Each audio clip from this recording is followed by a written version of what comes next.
देखिए, सारी खबरें शुभ नहीं होती, कुछ मंगल भी होती हैं, और जो ना शुभ होती है ना मंगल होती हैं वो करती हैं सावधान।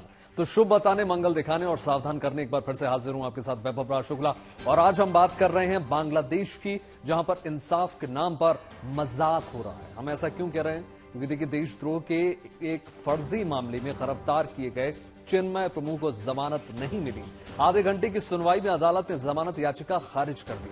एक लाइन में अगर हम कहें तो देशद्रोह के मामले में जमानत नहीं हो सकती, जबकि अदालत में उनके खिलाफ एक भी सबूत पेश नहीं किए गए। साफ तौर पर जाहिर है कि बांग्लादेश की अदालत भी उसी कट्टरवादी सोच के दबाव में है जो यूनुस सरकार को चला रही है। लेकिन दूसरी तरफ बांग्लादेश आर्मी के बोल बदल चुके हैं। बांग्लादेश के आर्मी चीफ ने कहा है कि भारत के साथ रोजी रोटी का रिश्ता है और भारत से बांग्लादेश के रिश्ते मजबूत रहेंगे। माना जा रहा है कि जिस तरह भारत के चावल भेजकर मुश्किल में मदद की है, उसके बाद बांग्लादेश के होश ठिकाने आए हैं। आज आपको बांग्लादेश के साथ पाकिस्तान का हाल भी बताएंगे, जहां पर गजनवीर, गौरी और अब्दाली को लेकर सरकार फंस चुकी है। जिनके नाम पर पाकिस्तान मिसाइलें बनाई हैं, उन्हें पाकिस्तान के रक्षा मंत्री ने लुटेरा बता दिया। अब पाकिस्तान किस तरह से मुश्किल में फंस गया है, ये भी आपको विस्तार से आज हम बताएंगे। लेकिन आइए शुरुआत करते हैं बांग्लादेश में गिरफ्तार चिन्मय प्रभु से, जिनकी जमानत याचिका को चिटगांव की अदालत ने खारिज कर दिया है। हिंदू संत चिन्मय प्रभु को देशद्रोह के एक फर्जी मामले में गिरफ्तार कर लिया गया है। जेल भेजे जाने के बाद जमानत के लिए कोशिशें की गईं, मगर गुरुवार को उनके वकीलों की दलील पहली बार सुनी गई और सभी दलीलें खारिज कर दी गई। चिन्मय प्रभु पिछले 42 दिनों से जेल में कैद हैं और अब उनको जमानत के लिए हाईकोर्ट में याचिका देनी होगी। रिपोर्ट देखिए।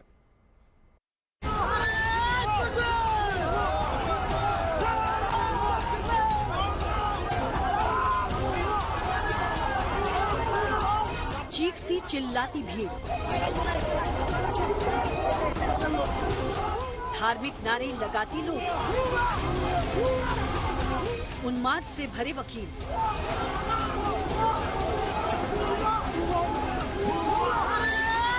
यकीन करना मुश्किल है कि ये जगह अदालत है, जहां किसी को इंसाफ की उम्मीद होती है। चिटगांव की इस अदालत में मंजर कुछ ऐसा है जैसे वकीलों की फौज खुद ही फैसला सुनाने पर आमादा हो।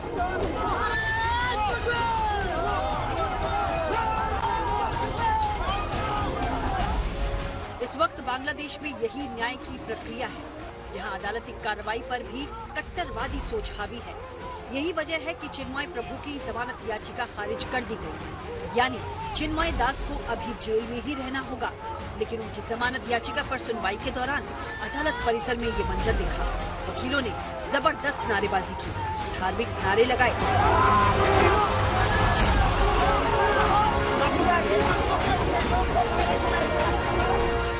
चिन्मय दास पर बांग्लादेश के राष्ट्रीय ध्वज के अपमान का फर्जी आरोप है। इस मामले में राजद्रोह का केस दर्ज कर उन्हें पिछले साल गिरफ्तार किया गया था। गुरुवार को चिटगांव सेशन कोर्ट के जज सैफुल इस्लाम ने दोनों पक्षों को सुना। हालांकि चिन्मय दास की तरफ से बांग्लादेश की सुप्रीम कोर्ट के 11 वकीलों ने पैरवी की, मगर बावजूद इसके उन्हें राहत नहीं मिली। चैतन्य महाप्रभु ने इस आंदोलन को जो प्रारंभ किया है, तो उनकी भविष्यवाणी है, परम विजयते श्री कृष्ण संकीर्तनम, कि अंत में तो श्री कृष्ण संकीर्तन की विजय होगी। तो हमारा केवल एक शुद्ध जो संदेश है और शुद्ध प्रचार है, हम किसी का विरोध नहीं करना चाहते, हम केवल अपना संदेश देना चाहते हैं कि हरे कृष्ण का कीर्तन करिए। इंसाफ के नाम पर बांग्लादेश में जो तमाशा हो रहा है, उसे समझना मुश्किल नहीं। 3 दिसंबर 2024 को जज सैफुल इस्लाम ने चिन्मय प्रभु की याचिका इसलिए खारिज कर दी क्योंकि याचिका दायर करने वाले वकील के पास चिन्मय प्रभु की ओर से वकालतनामा नहीं था। यानी जमानत के लिए 2 याचिकाओं को बगैर सुनवाई के ही खारिज किया गया था। इस बार गनीमत ये रही कि चिन्मय दास के वकीलों को अपना पक्ष रखने का मौका मिला, लेकिन दलीलों को अदालत ने माना नहीं। जज ने कहा कि राजद्रोह के मामले में जमानत नहीं है। हालांकि इस मामले में अदालत में कोई सबूत पेश नहीं किया गया। Well, I think it's very sad. It's tragic. It's a travesty of justice that Chinmoy Krishnadas Brahmachari has been once again denied bail. Hindu संत चिन्मय दास कट्टरपंथी संगठनों के निशाने पर है और यही वजह है कि उनको जमानत देने में तरह तरह के पेंच लगाए जा रहे हैं। यहाँ तक कि उनके वकील पर भी हमला किया गया। पहले वकील शुभाशीष शर्मा गिरफ्तारी से बचने के लिए लंबे समय से छिपे हुए हैं। एक दूसरे वकील रविंद्र दास सीने में दर्द होने की वजह से कोलकाता के अस्पताल में भर्ती हैं। उनकी गैर मौजूदगी में भी वकील अपूर्व कुमार भट्टाचार्य और 11 वकीलों की एक टीम ने जमानत मामले की पैरवी की, मगर इसका फायदा नहीं हुआ। चिन्मय की जो बेल डिनाई हुई है, ये इंडिकेट करता है कि बांग्लादेश की जुडिशरी कंप्लीटली अपनी ये जो नई सरकार है इसके कहने पर या इसी की लाइन पर चलती है और उसने ठान लिया है कि बांग्लादेश में अव्वल तो जो माइनॉरिटीज हैं उनको दबाना है और उनको दबाना इसलिए क्योंकि उनको इस्लाम पूरे देश में लाना है। अब इस्लामिक शारिया ना आए, चाहे एक्सट्रीम जो जमात मांगती है, राइट, पर बीएनपी ये मांगते हैं कि इस्लाम एजुकेशन में होना चाहिए, पूरी लाइफस्टाइल्स में इस्लाम होना चाहिए, राइट। तो उस कड़ी की ओर ये जाती दिखती है देश, और जुडिशरी जो है वो भी उसी रास्ते पर चल रही है। ये जुडिशरी का काम होता है मुद्दे को देखना, ओके, तथ्यों पे। और अगर देखा जाए तो चिन्मय दास के खिलाफ जो केस है, हाँ डेफिनेटली सीरियस है उस देश के हिसाब से, पर ऐसा भी सीरियस केस नहीं है, राइट, कि बेल डिनाई हो जाए, केस तो चले मानिए। तो ये इंडिकेट करता है कि माइनॉरिटीज के खिलाफ और खासकर जो आवाज उठाएंगे इन द माइनॉरिटीज, उनके खिलाफ बांग्लादेश की सरकार या तो कानून या किसी और तरीके से उनको दबाएगी। शेख हसीना के देश छोड़ने के बाद बांग्लादेश में बड़े पैमाने पर हिंदुओं पर जुल्म शुरू हुआ, जिसके खिलाफ सनातन जागरण मंच का गठन किया गया और संगठन के प्रवक्ता के तौर पर चिन्मय प्रभु ने चिटगांव और रंगपुर में कई रैलियों को संबोधित किया। तभी से वो कट्टरवादी संगठनों की नजर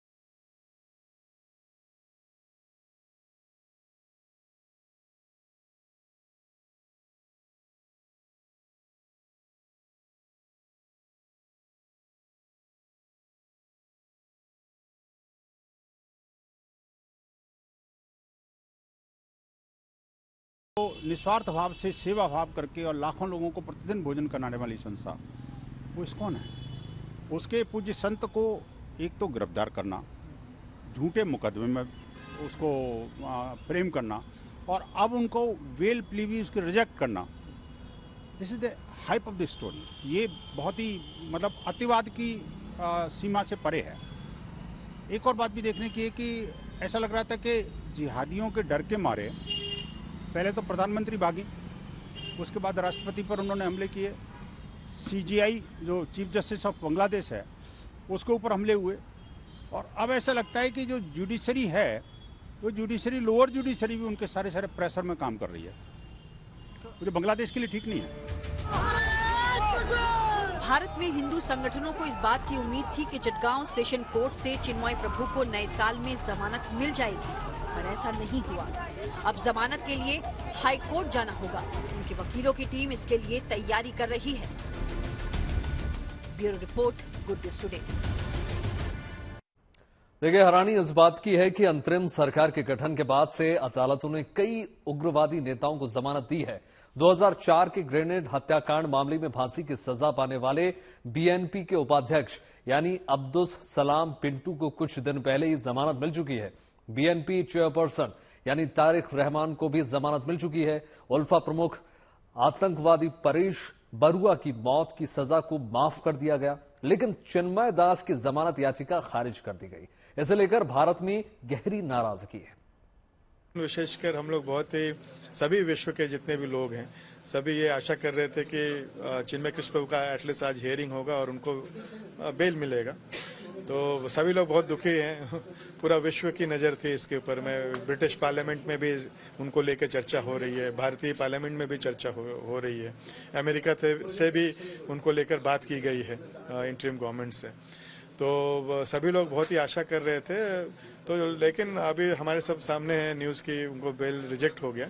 लेकिन हम ये आशा करेंगे कि जब उनके लॉयर जब इस मामले को हाई कोर्ट में लेके जाएंगे तो वहाँ पर उनको न्याय मिल सके। दूसरी जो चिंता का विषय है कि हमें पता है कि उनके लॉयर जो भी लड़ रहे थे वो लोग के उनको अटैक किया जा रहा था, थ्रेट्स दिया जा रहा था। तो हम ये आशा करते हैं कि उनके जितने भी लॉयर्स हैं वो सुप्रीम हाई कोर्ट में मामले को ठीक से प्रेजेंट कर सकें, तो उनको कोर्ट के अंदर और कोर्ट के बाहर सुरक्षा प्रदान की जाए। देखिए, चिन्मय दास की जमानत नहीं मिलने के बाद भारत और दूसरे देशों के हिंदू संगठनों में गहरी नाराजगी है, क्योंकि उनकी गिरफ्तारी के बाद से ही लगातार विरोध प्रदर्शन हो रहे हैं। लेकिन बांग्लादेश सरकार फिर भी उनकी रिहाई के लिए तैयार नहीं है। हालांकि दूसरी ओर बांग्लादेश की सेना के बोल बदल चुके हैं। आर्मी चीफ ने अपने इंटरव्यू में न सिर्फ भारत को अहम पड़ोसी बताया, बल्कि इस बात को कबूल भी किया कि दोनों देशों में रोजी रोटी का रिश्ता है, जिसे मजबूती के साथ निभाया जाएगा। अभी कुछ दिन पहले भारत ने चावल की बड़ी खेप भेजकर बांग्लादेश की मदद की है। माना यह जा रहा है कि उसके बाद बांग्लादेश के होश ठिकाने आ गए।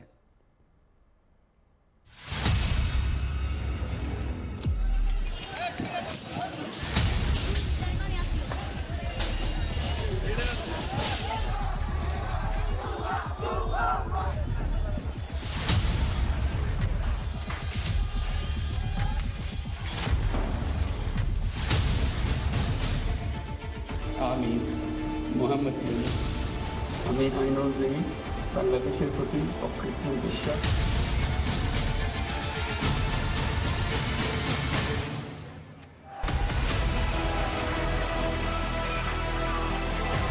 बांग्लादेश में अमन चैन जैसे गुजरे जमाने की बात हो गई है।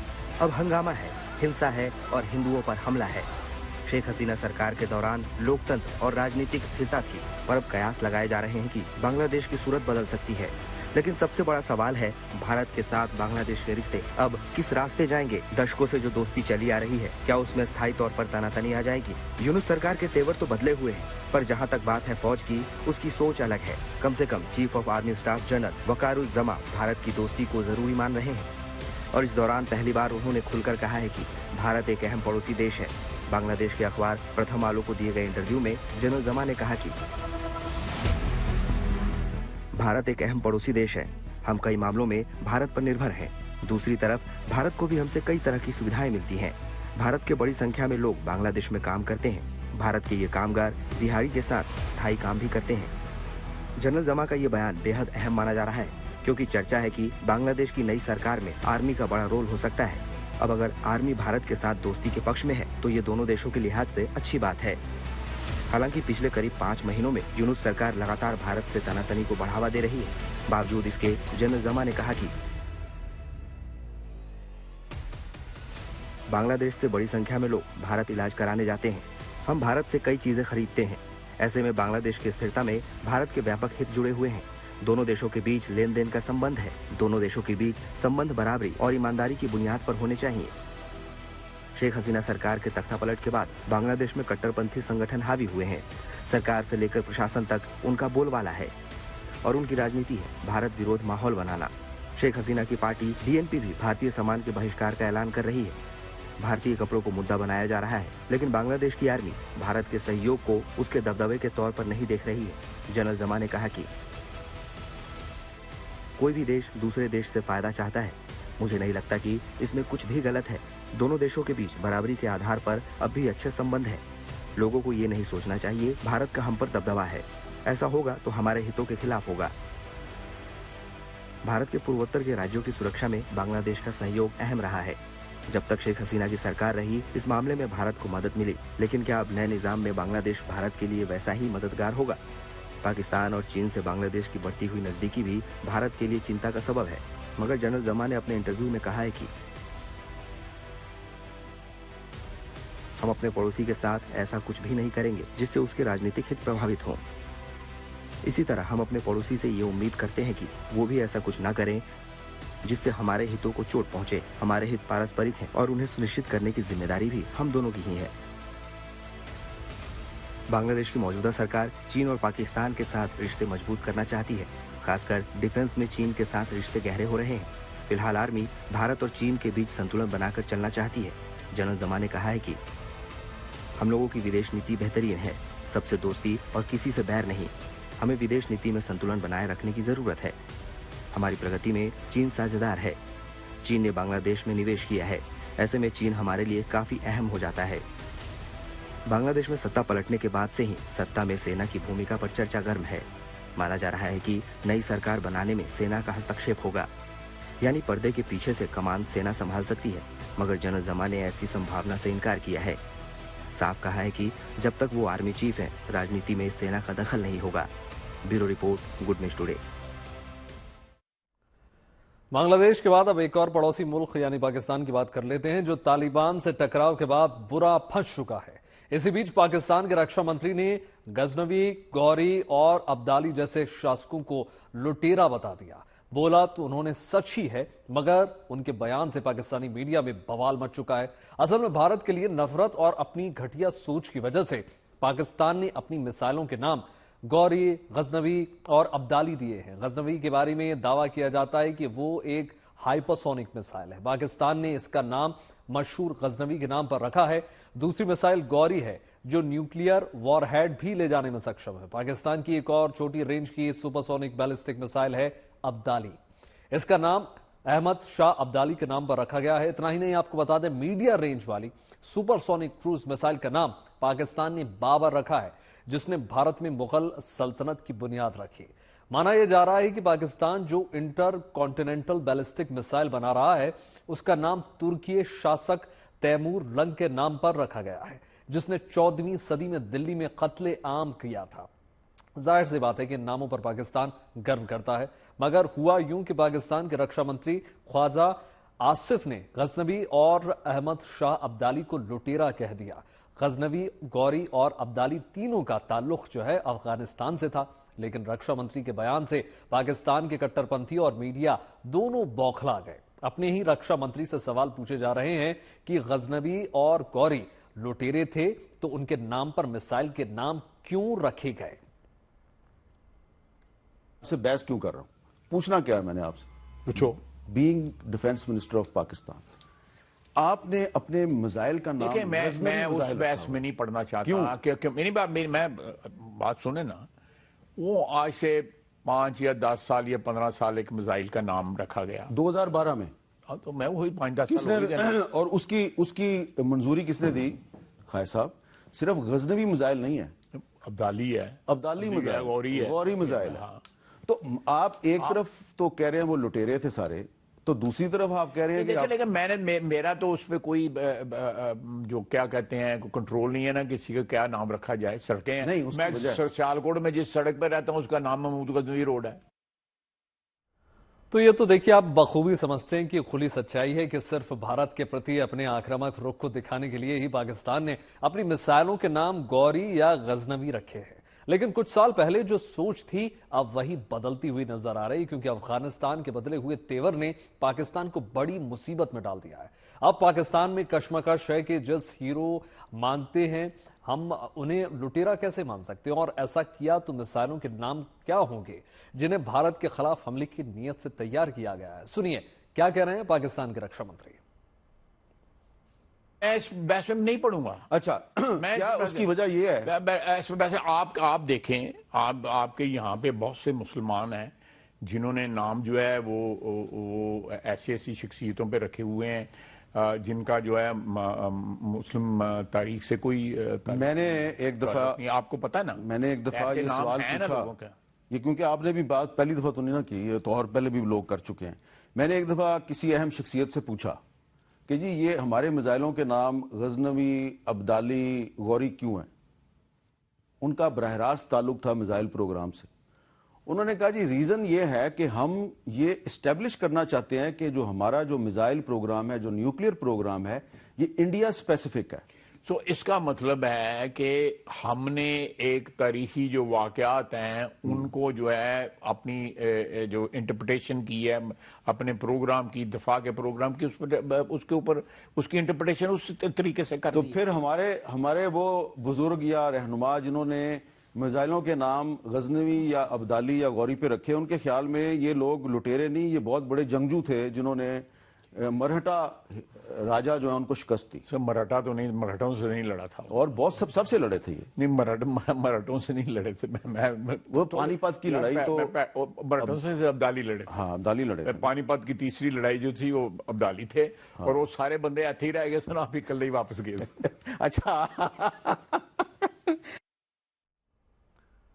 तो देखिए, पाकिस्तान के रक्षा मंत्री वो सच्चाई बयां कर रहे हैं जो इतिहास में दर्ज है। गजनवी, गौरी और अब्दाली की दास्तान लूट और अत्याचार की है। महमूद गजनवी का जन्म मौजूदा अफगानिस्तान में गजनी में हुआ था, जो गजनी साम्राज्य की राजधानी थी। मौजूदा गजनी बाद में गजनी इसका सुल्तान बना और भारत पर 17 हमले किए, और इसी दौरान उसने सोमनाथ मंदिर को तोड़कर उसे लूटा था। इसी तरह मोहम्मद गौरी मौजूदा अफगानिस्तान के गौर क्षेत्र का रहने वाला था। उसने 12वीं सदी में भारत पर कई बार आक्रमण किए और तराइन की दूसरी लड़ाई में उसका सामान पृथ्वीराज चौहान ने हुआ। और अहमद शाह अब्दाली अफगानिस्तान के कंधार का रहने वाला था। 18वीं सदी में उसने दुर्रानी साम्राज्य की नींव डाली और भारत पर कई बार आक्रमण किए। पानीपत की तीसरी लड़ाई में उसने मराठों को हराया था। ये तीनों ही शासक अफगानिस्तान से जुड़े हुए थे और जिनका पाकिस्तान से कुछ लेना देना नहीं है, मगर इस सच्चाई के बावजूद पाकिस्तान का इतिहास भारत से जुड़ा है। पाकिस्तानी हुक्मरानों ने गजनवी और गौरी जैसे शासकों को अपना हीरो साबित करने की कोशिश की, पर अब खुद इसमें फंसता हुआ नजर आ रहा है। तो फिलहाल इस विशेष कार्यक्रम में इतना ही। देश और दुनिया की तमाम पॉजिटिव खबरों के लिए जुड़े रहिए गुड न्यूज टुडे के साथ। नमस्कार।